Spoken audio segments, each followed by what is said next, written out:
Good morning everyone. आज के इस लेक्चर पे हम डिस्कस करेंगे deterioration of improperly laid old road pavements. Old road pavements के लिए ठीक है, हम मेंटेनेंस के बारे में पढ़ेंगे। ठीक है, जनरल फीचर्स है। The old road pavements served the purpose to cater for the slow moving light traffic that existed during those days. In due course of time, the villages and towns that were connected by these roads grew in the size and the traffic flow also increased. Some of the earlier villages roads were upgraded as district roads, and some district roads were upgraded later on as the state highways and national highways. The old roads were widened and strengthened in stages to cater for increasing traffic volume and increase in magnitude of the wheel loads. As the magnitude of the axle loads of the heavy commercial vehicle and their volume started increasing at a rapid rate, extensive failure developed on these weak road pavements without effective drainage system. Some of the general types of failures that develop in these weak road pavements due to the stiff increase in traffic loads are presented in the following few slides. Based on the types of failures that have occurring on these old road pavements, these are grouped as the failure starting from the subgrade। ठीक है, जो failure है वो subgrade से शुरू हो रहा है, failure in the different payment layers. फिर जो पेमेंट लेयर्स हैं वहाँ पे फेलियर हो रहा है, फिर total failure of the pavement needing reconstruction of the some stresses. Now failures starting from the subgrade. ठीक है, जब फेलियर सबग्रेड से शुरू होगा तो ये रिफ्लेक्ट होगा कहाँ पे, जो अन्य कंपोनेंट लेयर्स हैं इस पेमेंट की, वहाँ पे भी ये रिफ्लेक्ट होगा।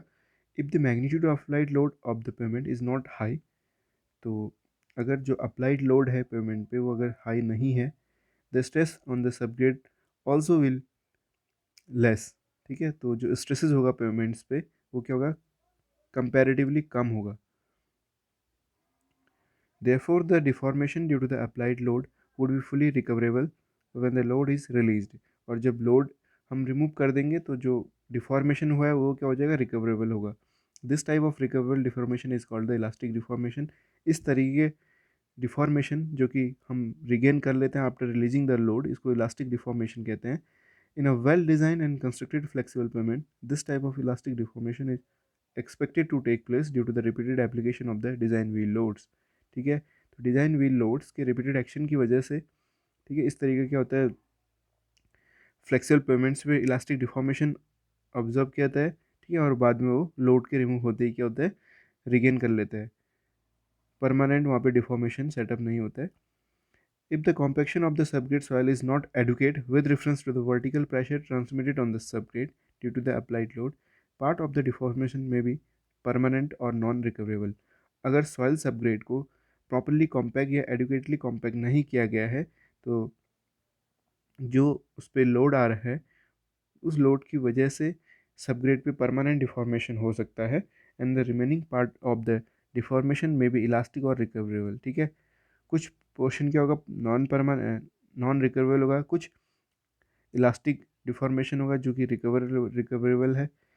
द नॉन रिकवरेबल डिफॉर्मेशन में भी कॉल्ड द कॉम्पैक्शन डिफॉर्मेशन और द कंसोलिडेशन डिफॉर्मेशन।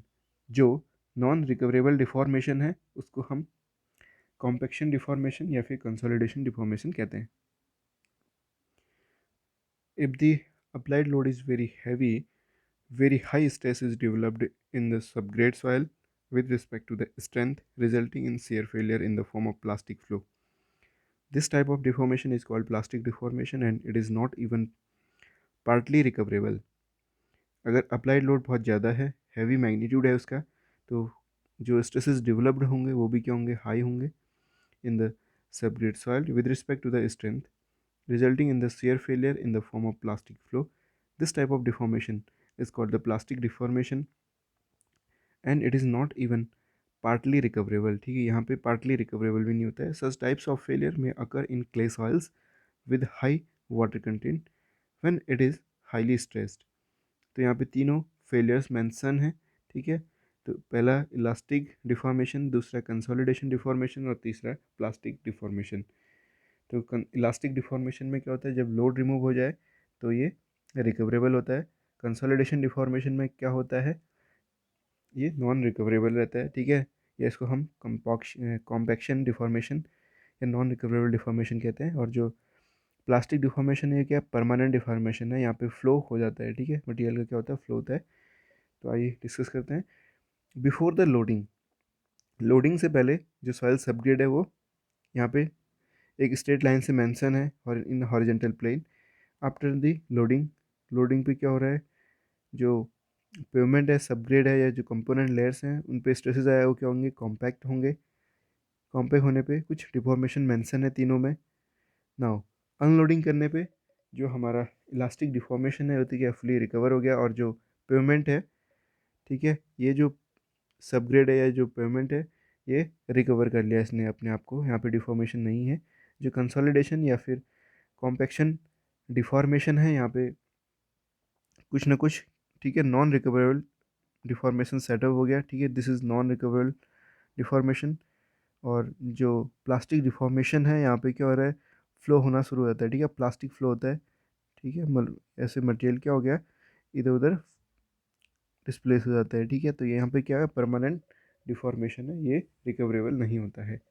तो सबसे ज़्यादा किस में होगा, तीसरे केस में, ठीक है। तो यहाँ पे फेलियर हो जाता है पेमेंट का। तो effect of permanent deformation in soil subgrade, the accumulated permanent non recoverable deformation of the subgrade along the wheel paths of the heavy vehicles results in formation of longitudinal ruts on the pavement surface, ठीक है। तो जो failure का एक type है longitudinal रट्स, ये कैसे form होता है, टू दी एक्यूमुलेटेड परमानेंट या फिर नॉन रिकवरेबल डिफॉर्मेशन की वजह से on the subgrade along the wheel pass of the heavy vehicles. तो हैवी व्हीकल्स की वजह से, ठीक है, repetition action of the heavy vehicles, यहाँ पे नॉन रिकवरेबल या फिर जो है एक्यूमुलेटेड परमानेंट डिफॉर्मेशन सेटअप होता है, जिसकी वजह से along the length of the highway longitudinal ruts form हो जाते हैं। The depth of these longitudinal ruts और the rut depth continues to increase until the ruts are filled up and the pavement structure is strength, ठीक है। जब तक कि हम उसको फिलअप ना करें या उसको स्ट्रेंथिंग ना करें, तब तक ये क्या होता है, इंक्रीजली बढ़ने लग जाता है, ठीक है। यहाँ पे एक डायग्राम दिखाया है जिसपे formation of रट्स along the wheel path mention है, ठीक है। जो इनिशियल है वो डॉटेड लाइन से मेंशन है, जैसे ये डॉटेड लाइन है, ठीक है। ये क्या था, इनिशियल लेवल था इस पेमेंट का, ठीक है। This is the initial level of this pavement due to the action of the wheel load, ठीक है। यहाँ पे व्हील लोड एक्ट हुआ इस जगह पे और इस जगह पे, ठीक है। तो यहाँ पे क्या हुआ, एक परमानेंट डिफॉर्मेशन हो गया, ठीक है, डिफॉर्मेशन हो गया। और जिस डिफॉर्मेशन की वजह से, ठीक है, रट्स फॉर्मेशन शुरू हो गई। तो रट्स अलॉन्ग व्हील पाथ्स, ठीक है। तो व्हील पाथ्स के अलॉन्ग क्या होंगे, ठीक है। अगर हम लेंथ ऐसे कंसीडर करें, ये रोड लेंथ है, ये तो क्या हमारा, ये पेमेंट कैरिज वे हो गया, ठीक है। और अलॉन्ग द ट्रैफिक डायरेक्शन यहाँ पे ये रट्स फॉर्म हो गए, ठीक है। ये क्या है, रट्स है। और जो मूवमेंट है मटेरियल्स का, ठीक है, ये साइड से इस तरफ और ये डाउनवर्ड, ठीक है। तो यहाँ पे डिफॉर्मेशन इस तरीके से हो रहा है। Now, the deformation of soil subgrade and that of other flexible pavement layers are found to increase with increase in magnitude of the stresses on the subgrade and other pavement layers due to the heavy wheel loads. दूसरा है increase in number of repetitions of the heavy loads. जो deformation है soil subgrade में वो increase हो जाता है due to the magnitude increase in magnitude of stresses on the subgrade. Second point, increase in the number of repetitions of the heavy loads, ठीक है, development of the permanent deformation in the soil subgrade, ठीक है, due to the heavy loads. और development of permanent deformation in soil subgrade results in formation of longitudinal ruts, waves and undulations, ठीक है। तो permanent deformation की वजह से क्या होता है पेमेंट में, एक तो लॉन्गिट्यूडनल रट्स फॉर्म हो जाते हैं, ठीक है, फिर वेव्स बनती हैं, फिर अंडुलेशंस हो जाता है on the surface of the flexible payments. Now increase in permanent deformation of the subgrade leading to rutting of the flexible pavement surface along the wheel path is considered to be an indication of the structural deterioration of the pavement, ठीक है। जो हमने इससे पहले वाले lecture में पढ़ा था स्ट्रक्चर डेटोरेशन के बारे में। तो इसमें क्या हो जाता है, जो फ्लेक्सिबल पेमेंट सरफेस है व्हील पास के अलोंग, ठीक है, consider to be an indication of the structural deterioration. तो व्हील पास के अलोंग जो फेलियर होता है वो क्या है, स्ट्रक्चरल डेटोरेशन है पेमेंट का। और अगर एक्सेसिव अनइवननेस है ऑफ द पेमेंट सरफेस, तो ये फंक्शनल फेलियर है ऑफ द पेमेंट, ये भी हमने डिस्कस किया हुआ है। तो अगर सॉइल सबग्रेड, ठीक है, ब्रेक होना शुरू हो जाए तो उससे ऊपर की जो लेयर्स हैं उन पे भी क्या होता है, ब्रेकअप हो जाती है वो भी, ठीक है। If the subgrade and other pavement layers are not properly compacted and also the materials used in these layers do not have adequate stability, the entire flexible payment structure will be rendered very weak with respect to the traffic loads। ठीक है, तो यहाँ पे moving wheel loads है, इसके moving को show करा हुआ है। तो सबग्रेड क्या हो रहा है, ऐसे डिफॉर्म हो रही है, ठीक है। यहाँ पे अंडुलेशंस हो गया, वेवी स्ट्रक्चर जैसा बन गया ये, तो ये फेलियर हो गया। तो share failure of soil subgrade, एक तो इन एडुकेट स्टेबिलिटी की वजह से, दूसरा एक्सेसिव स्ट्रेस एप्लीकेशन की वजह से, ठीक है। The depressions followed by heaving, heaving में क्या होता है, जो मटेरियल्स होता है वो साइड से राइज करने लग जाता है, ठीक है। अगर ये पेमेंट सरफेस है तो हेविंग में क्या हो जाएगा, this surface will try to rise in this way, ठीक है। यहाँ से ये ऐसे राइज करने की कोशिश करेगा। तो ये क्या है, इसको हीविंग कहते हैं या इसको बल्जिंग भी कहते हैं। यहाँ पे डिप्रेशन हो गया, ठीक है। The depression followed by heaving of the payment surface and the lateral sowing of the pavement near the edge along the wheel path of the heavy vehicles is a clear indication of the shear failure. The failure of the subgrade may be attributed due to the following reasons: inadequate stability और दूसरा excessive stress application। तो shear failure में क्या हो रहा है, heaving हो जा रहा है कुछ पोर्शन क्या हो रहा है, आपका डिप्रेशन में है, ठीक है। तो ये क्या है कि आपका वेवी स्ट्रक्चर बन रहा है। तो ये क्या है, shear failure है। Depression along heavy wheel load and उस लोड की वजह से जो साइड का मटेरियल है वो क्या कर जाए, राइज कर जाएगा, ठीक है। वहाँ पे हीविंग शुरू हो जाएगी। Now failures in different payment layers,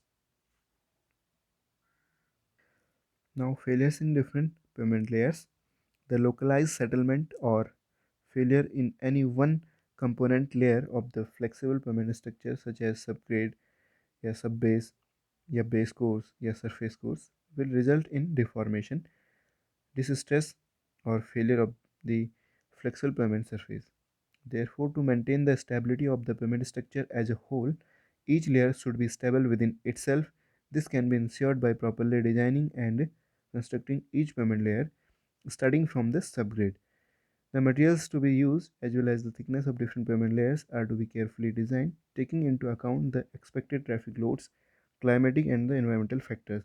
जो different types of failures हैं, तो failures of the base course indicated by the depression and heave। जो बेस कोर्स का फेलियर है वो डिप्रेशन और हीविंग से सोन है। The wave size is a little smaller than that of the subgrade failure, और जो वेव साइज है वो सबग्रेड फेलियर से क्या है, कम है, लिटिल स्मॉलर है। The sharing strength of the granular base course with high angle of internal friction depends mainly on the vertical and the lateral confinement of the layer। The vertical confinement depends on the thickness of the bituminous binder and the surface course layer above the granular base course। फिर है, if the base course material has also cohesion component, precautions are to be taken to retain the binding action। तो जो failures हैं base course में, ठीक है, जो ये फर्स्ट डायग्राम है, this represents the failure in subgrade.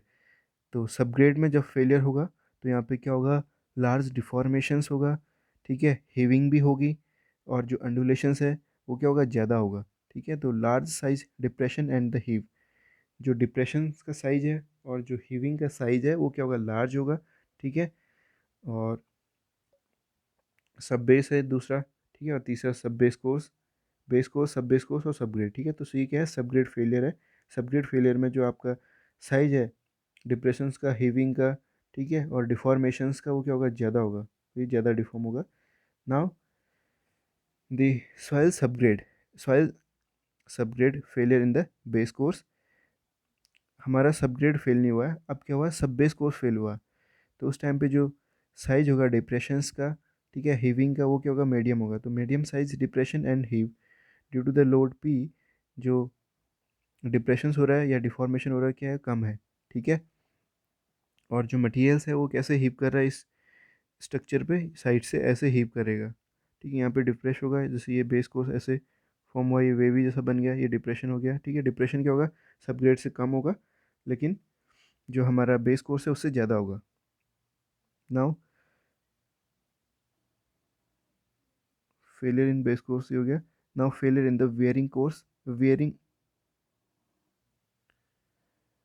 अब है वेयरिंग कोर्स पे फेलियर। तो वेयरिंग कोर्स में फेलियर में क्या हो रहा है, जो हमारा स्मॉल साइज डिप्रेशन है एंड हीव है, ठीक है। तो जो साइज है इसका डिप्रेशन और हीव का वो बेस कोर्स से कम होगा, ठीक है। और उससे तो बहुत कम होगा, जो हमारा सब ग्रेड फेल हो रहा है उससे काफ़ी कम है, लेकिन बेस कोर्स से ये थोड़ा सा कम है। This is the failure in the wearing course. यहाँ से जो मटेरियल है वो क्या होता है, साइड की तरफ इरोड, साइड की तरफ क्या होता है, मूव करने लग जाते हैं, ठीक है।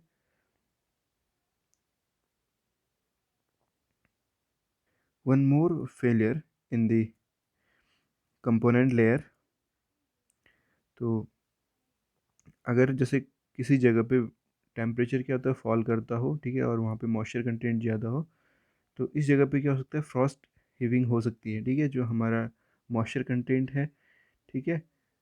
तो जैसे यहाँ पे वाटर टेबल यहाँ पे मेंशन है, ठीक है, ये वाटर टेबल मेंशन है, ठीक है। अगर टेम्परेचर क्या होगा, विंटर में फॉल करेगा, तो विंटर सीजन में क्या होगा, टेम्परेचर फॉल करने से जो हमारे मॉइस्चर है, जो हमारा मॉइस्चर है पेमेंट पे या वॉइड्स पे, ठीक है, वो क्या होता है, ठीक है, जमने लग जाएगा। उसके जमने से, ठीक है, उसका जो साइज़ है वो बढ़ जाएगा, और उसके बढ़ने से क्या होता है, अपीवल शुरू हो जाता है, ठीक है। This is the upheaval due to the frost heave, ठीक है।